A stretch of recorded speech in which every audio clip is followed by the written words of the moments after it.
आज हम बात करेंगे मोमेंटम फंड्स की। तो हम देखेंगे कि मोमेंटम जो भी म्यूचुअल फंड्स रहते हैं, म्यूचुअल फंड की स्कीम्स रहती है, तो वो एक्चुअली क्या रहती है और कैसे रहती है। तो आपको पता रहेगा निफ्टी 200 मोमेंटम इंडेक्स है।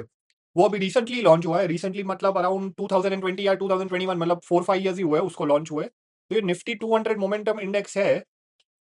इस पे ही ये मोमेंटम फंड्स बेस्ड है। ये मोमेंटम फंड्स जो भी स्कीम्स है अलग-अलग म्यूचुअल फंड्स की, तो ये जो मोमेंटम इंडेक्स है निफ्टी का, उसको ट्रैक करती है। तो आज हम समझेंगे कि निफ्टी 200 मोमेंटम 30 इंडेक्स फंड क्या है। तो बेसिकली ये जो इंडेक्स है निफ्टी 200 मोमेंटम 30 इंडेक्स, तो ये एक्चुअली एक मोमेंटम स्कोर डिराइव करता है। मोमेंटम स्कोर रहता है जो कि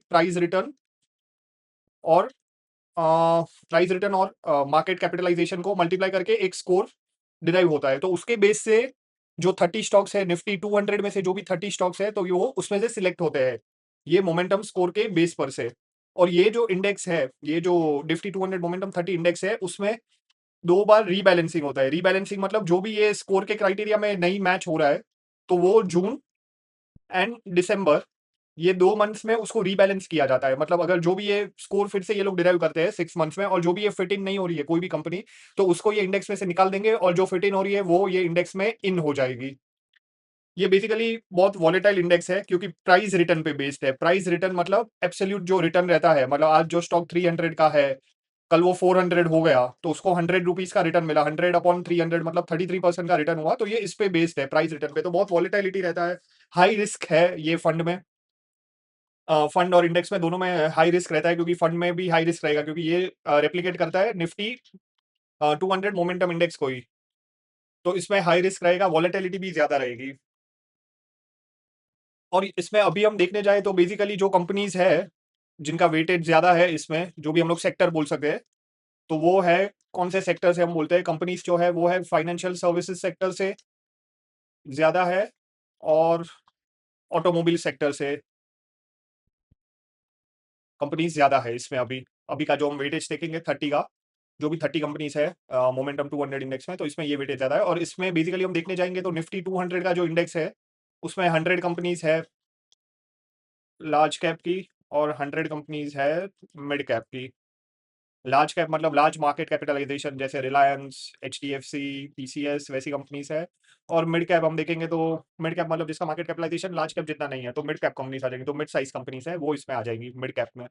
और इसमें और एक क्राइटेरिया है कि जो भी कंपनी का लिस्टिंग लास्ट मतलब 1 ईयर से ज्यादा जो मार्केट में लिस्ट है, वही कंपनीज को हम कंसिडर करेंगे मोमेंटम इंडेक्स में, वही कंपनीज आएंगी।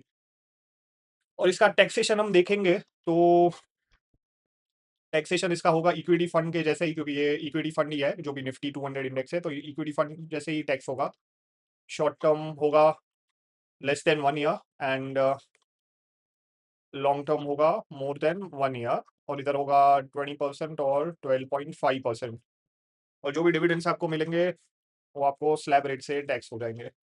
ये अभी के जो भी टैक्सेशन रूल्स है उसके हिसाब से मैं बोल रहा हूँ। और ये जून और दिसंबर में रीबैलेंस होता रहता है। निफ्टी 200 30 मोमेंटम जो फंड है, निफ्टी 200 मोमेंटम 30 फंड है, ये हर 6 मंथ्स में रीबैलेंस होता रहता है। मतलब जो भी कंपनीज वो मोमेंटम स्कोर रहता है, जो मैंने आपको पहले बताया कि जो प्राइस और मार्केट कैप के हिसाब से डिराइव होता है, उसमें फिट इन नहीं करती है, तो वो कंपनीज आउट हो जाएंगी। और जो फिट इन करती है वो इन हो जाएंगी। तो अभी तो दिसंबर में हो गया रहेगा, तो अभी नेक्स्ट रीबैलेंसिंग होगा जून में इसका। ठीक है। और जो भी इस पे म्यूचुअल फंड स्पेस है, तो इसको डायरेक्टली रेप्लिकेट करते हैं। रेप्लिकेट मतलब डायरेक्ट फॉलो करते हैं। थोड़ा ट्रैकिंग एरर बहुत कम होता है, क्योंकि इंडेक्स को डायरेक्टली रेप्लिकेट करते हैं, तो इस पर ट्रैकिंग एरर बहुत कम रहेगा। और ये हाई रिस्क फंड है। अगेन आई एम सेइंग बहुत हाई रिस्क फंड है, क्योंकि वॉलेटिलिटी, प्राइस रिटर्न इस पे बेस्ड है। और दूसरा, हम इसमें और एक चीज थी, रेप्लिकेट हम करेंगे, ठीक है। और इसमें एक्सपेंस रेशियो भी कम रहेगा। और फंड्स के हिसाब से एक्सपेंस रेशियो है जो आपको चार्ज होता है जब भी आप फंड रिडीम करते हो या सेल करते हो, तभी आपको चार्ज होता है। एक्सपेंस रेशियो का म्यूचुअल फंड कंपनीज काट लेती है, तो इसमें बहुत कम रहेगा।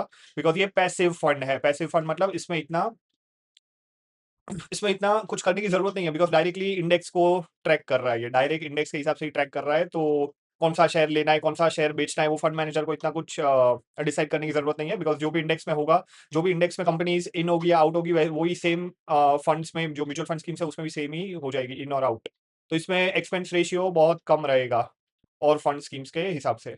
ठीक है। सो आज हम लोगों ने देखा मोमेंटम फंड क्या है, किस पे बेस्ड है। निफ्टी 200 मोमेंटम के ऊपर बेस्ड है। और बहुत ही एक हम लोग रिकैप भी कर लेते हैं इसका कि आज हम लोग ने क्या क्या देखा।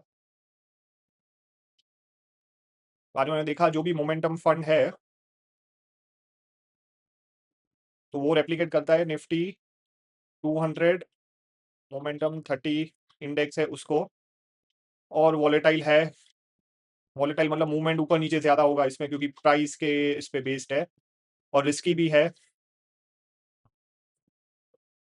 पैसिव फंड है, बेसिकली इंडेक्स को रेप्लिकेट करता है। एक्सपेंस रेशियो कम रहेगा, और टैक्सेशन इसका सेम होगा, इक्विटी जो फंड स्कीम्स है उसके हिसाब से ही होगा, शॉर्ट टर्म, लॉन्ग टर्म। अभी के टैक्सेशन के रूल्स के हिसाब से 20% और 12.5%। ठीक है। और थैंक यू वेरी मच ये वीडियो देखने के लिए। हम जल्दी मिलेंगे कुछ और नया टॉपिक के ऊपर। ठीक है, थैंक यू वेरी मच।